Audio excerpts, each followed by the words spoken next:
to Career Uprising. I'm your host and professional career coach, Lorraine Rise. Join me as I guide you through an amazing journey of self-discovery and empowerment. If you are looking for work, changing careers, or stuck in a toxic job, then this is the show for you.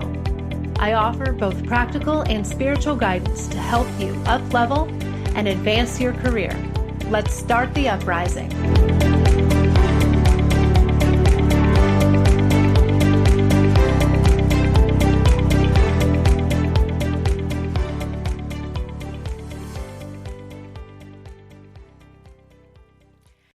Hey everybody, you are listening to episode 22, Why Your Backup Plan is Holding You Back. Hey everybody, it's me, Lorraine Rise. How are you doing out there? Another fresh episode here of Career Uprising. So welcome.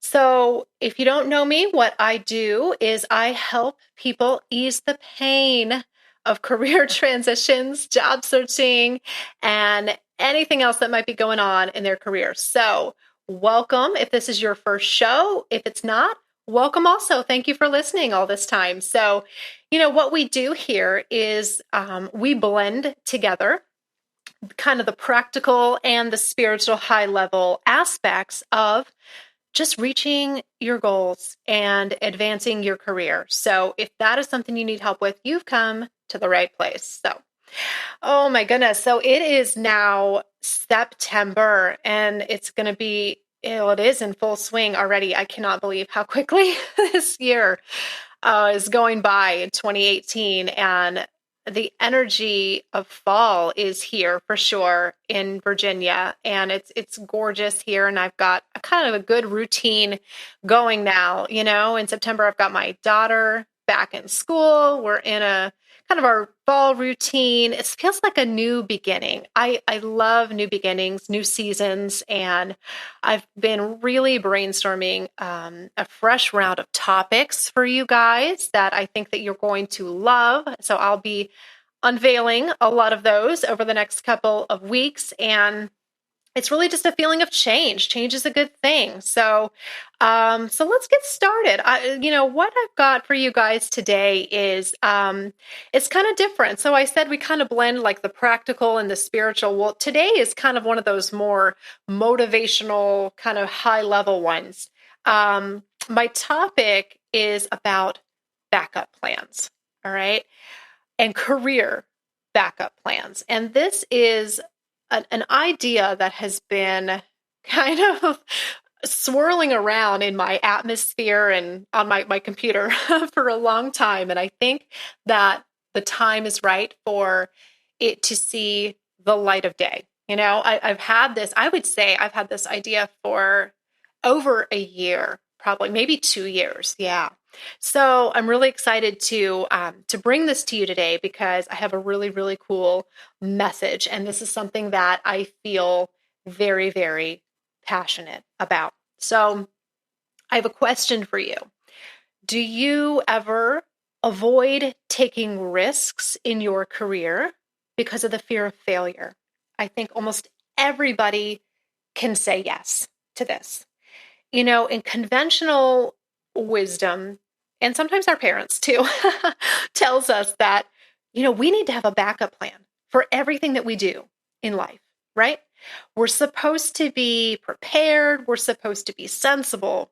And I say kind of, I kind of agree with that. So what I want to do in today's episode is kind of challenge that theory that you have to have a backup plan for everything, that you've got to have a safety net, right? That's the only way to really be sensible, because I don't think it is. I actually think that having a backup plan sometimes can become your crutch, and it can actually keep you from reaching your potential. Yes, I really believe that. And I'm going to give you permission today to throw out that backup plan and go all in. All right. And I've got a good story I'm going to share with you in just a second. Of course, then I've got some tips and some inspiration. I'm going to tell you what I think you should do instead of having a backup plan. But before we dive into, I do want to make sure that all of you listening have been given the opportunity to join my tribe, my growing little community. You can find me a lot of places. I have a very strong presence on LinkedIn. I'd say that's where I spend the majority of my time. You can find me under my name, Lorraine Rise. But you can also find me on Facebook. I have my free group, Career Uprising, and then there's my email list as well. So there's a lot of ways that you can kind of keep getting this motivation and this inspiration. I try to keep it light, I try to keep it fun, and I try to keep it valuable for you as the job seeker or the career changer. So if you haven't done so, go to worksmartcounseling.com. I know it's a long URL. I'm sorry, guys. You can learn more about me, my career journey, and how I help people to stop hating their jobs or break out of unemployment or just generally have a kick-ass career and love their lives more. All right. So go to worksmartcounseling.com, sign up for my email list, or connect with me on social media if you haven't done so. All right. So let's kick off this episode with a story. I'm going to take you back a couple of years. And I had a wonderful conversation once with a complete stranger. We met at like a meetup networking kind of group. I think this was probably 2, maybe even 3 years ago. And it was a group for people who were kind of going through career and life transitions. And I've always kept this person and this conversation in my back pocket because I think that there's such a valuable lesson here. So this gal that I was talking to had just quit her very, very stressful job as a respiratory therapist, and she had quit it about 6 weeks prior. So she had been working 12-hour shifts and just dealing with a bad boss, a lot of inflexibility, very unappreciative, she said, and it was taking a toll on her all these years of doing this. And she was really burned out to the max.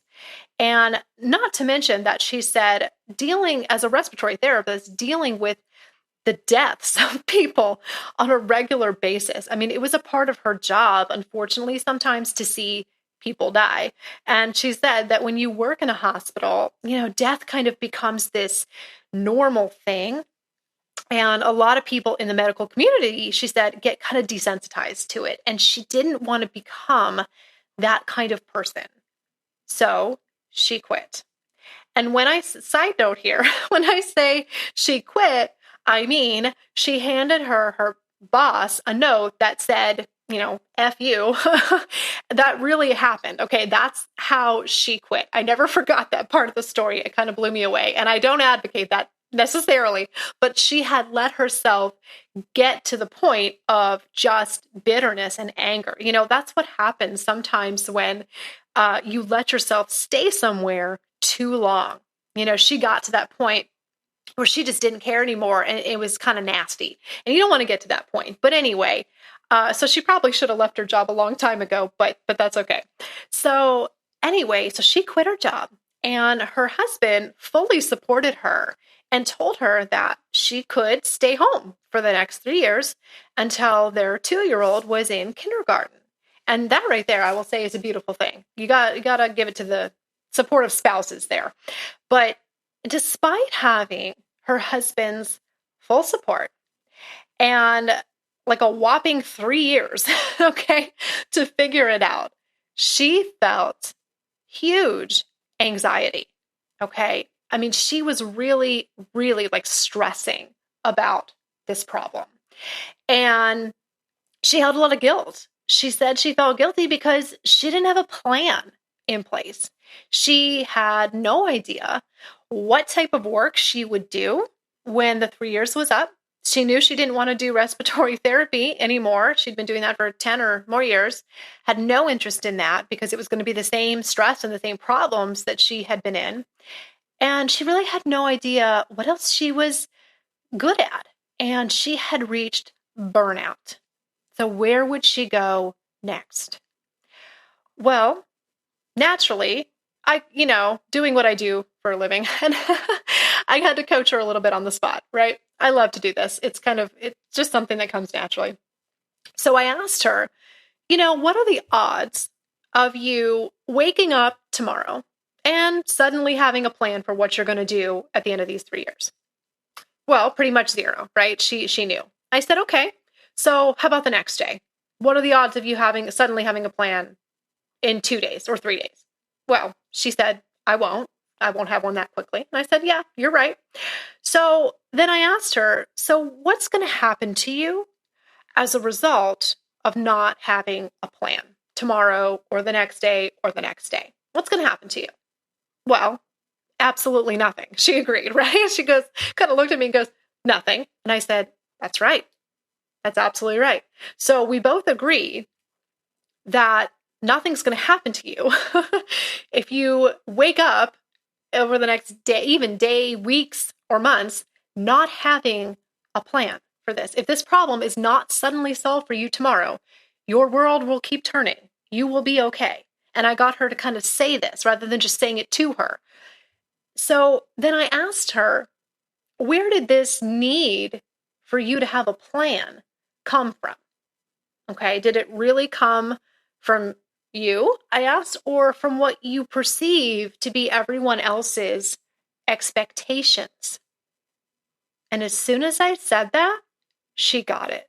She was like, oh, yeah, I guess. She said, I just thought that's what everyone would expect me to do, right? That's probably what my husband and parents and whoever would expect me to do, is have it all figured out and have a plan, right? All right. So here's what I'm going to do. Now that I've told you my little story and that lady's epiphany, let's take just a quick commercial break.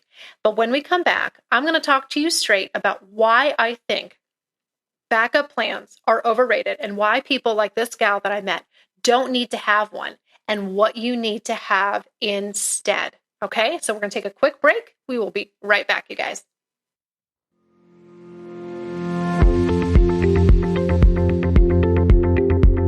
Hey, everyone. While the show takes just a quick break, I want to invite you to connect with me personally to get help in your career. If you like what you've heard so far, sign up for my mailing list so you can be a part of my community.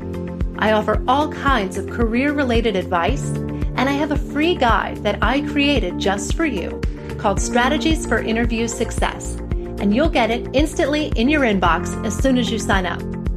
Head over to worksmartcounseling.com/signup. That's worksmart, COUNSELING.com/signup. Or go to my show page on infloradio.com and get on the list today.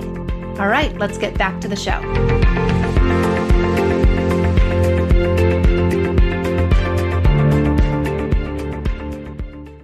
Hey guys, all right, so we are back.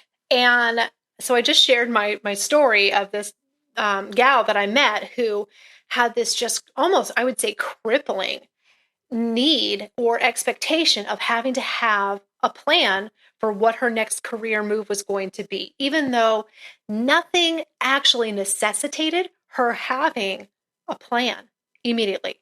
And so I really believe that plans sometimes are overrated. Okay, you don't need to have a plan for everything at all times. And sometimes that need to can actually hold you back from finding your purpose. Because here's the thing, plans are all about the future, but you aren't in the future. You are in the present moment right now.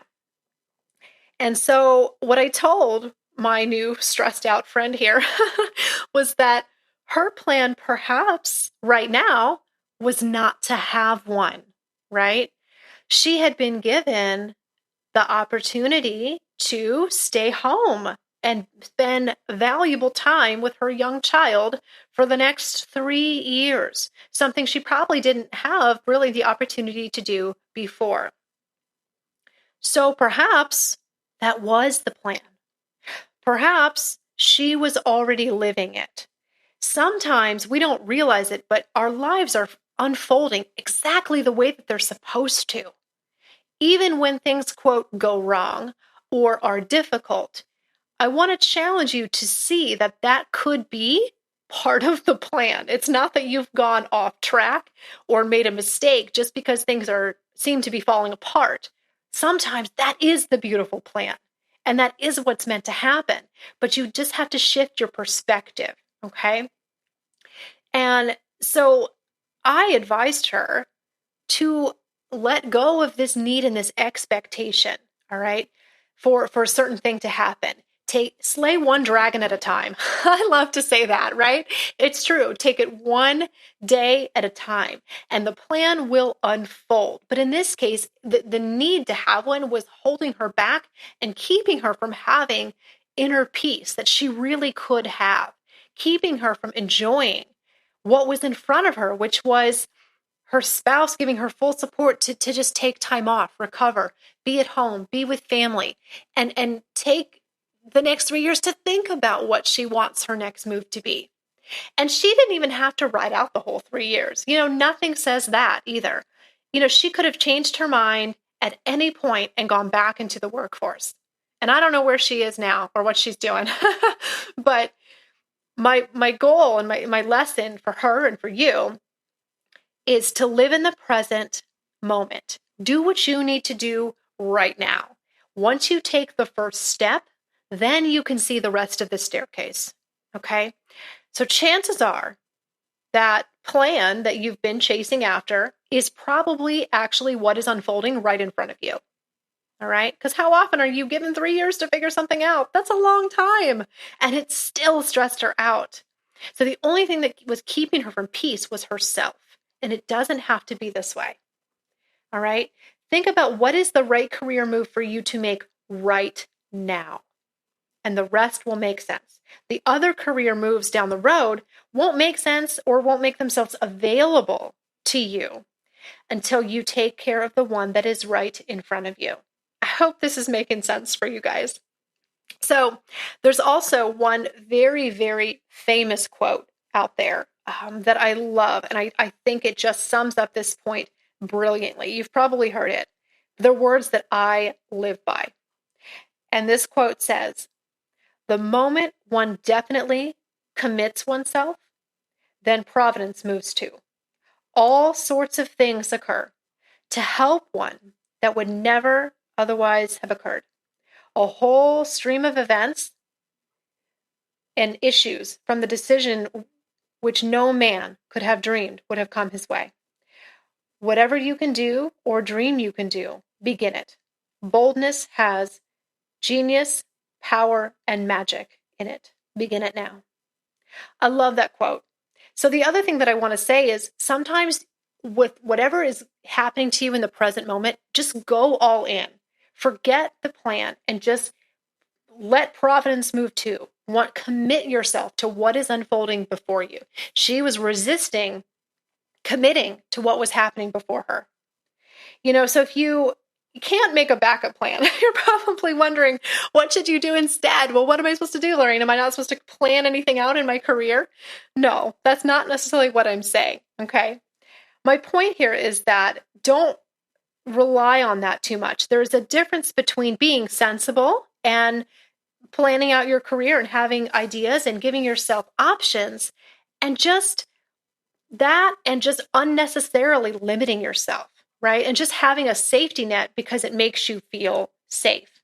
Safety nets often equal a lack of commitment. Okay, so it goes back to that quote. The moment you commit yourself, then everything opens up. But sometimes you have to commit yourself to just one thing at a time. So yes, I want you to be smart about things. Yes, I want you to plan for the future and give yourself options because you never know what's going to work out. Not everything you attempt will work out. But don't count yourself out before the first pitch of the game is thrown, okay? Don't come up with a backup plan just to keep yourself small and safe and comfortable or because it's what you think other people want you to do. Don't limit yourself unnecessarily, okay? Just take care of what needs to happen one thing at a time. And maybe that is your plan, right? I've seen clients do this. I've had clients say things to me like, "Oh, well, I'd really love to be doing this, but if that doesn't work, then I'll just go back to doing this or that."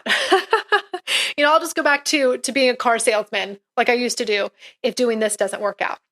That's a backup plan. That's a crutch. What that says is, I'm scared that this won't work out, so I'm actually just going to allow myself to do this. And you don't want to do that, okay? Because the likelihood of you going back to selling cars or doing whatever that thing is really high, because you've given yourself that permission. You've told yourself that that is an option. So don't give yourself that option.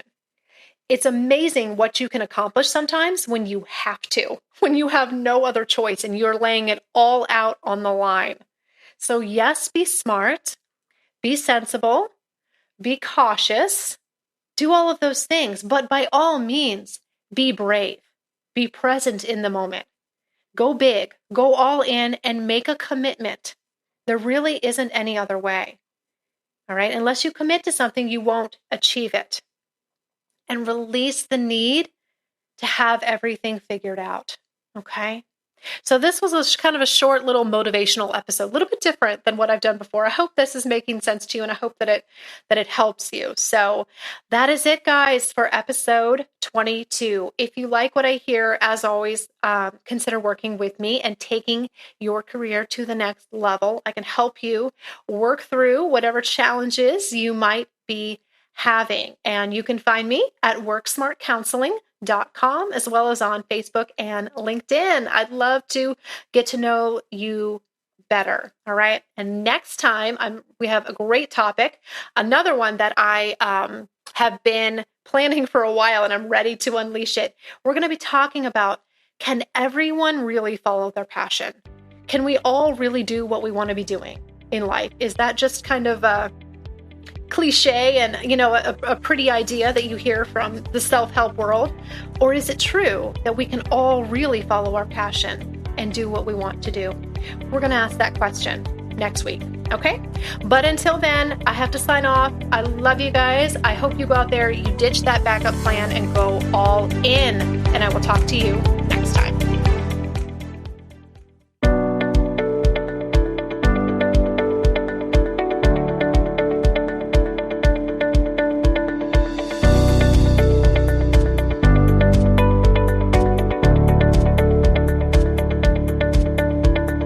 That's it for today's show. Thank you so much for listening. If you like what you heard today, please consider giving the show a positive review on iTunes. It would mean a lot to me, and it would help to spread the word so that others can learn about the show. Thanks again for tuning in, and I can't wait to connect with you again next time on Career Uprising. This show is brought to you by InflowRadio.com, the best curated talk radio network for personal development, wellness, spirituality, and conscious business.